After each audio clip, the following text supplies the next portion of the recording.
Question number 22nd. Write the main products of the following reaction.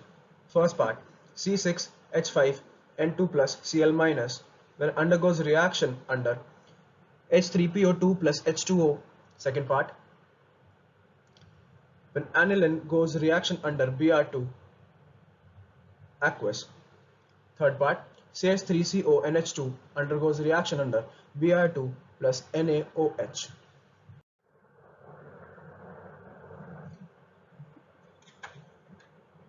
When C6H5N plus Cl minus undergoes reaction under H3PO2 plus H2O, it gives C6H6 plus N2, and the byproducts that are not mentioned here are H3PO3 plus HCl. Second part, when aniline goes under reaction with Br2 aqueous, it gives 2,4,6 tribromoaniline, that is 3 Brs on aniline.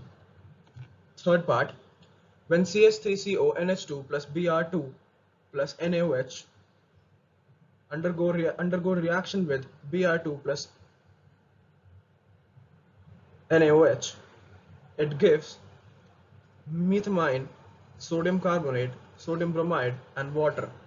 Here mentions are CH3 plus NH2, that is methanamine.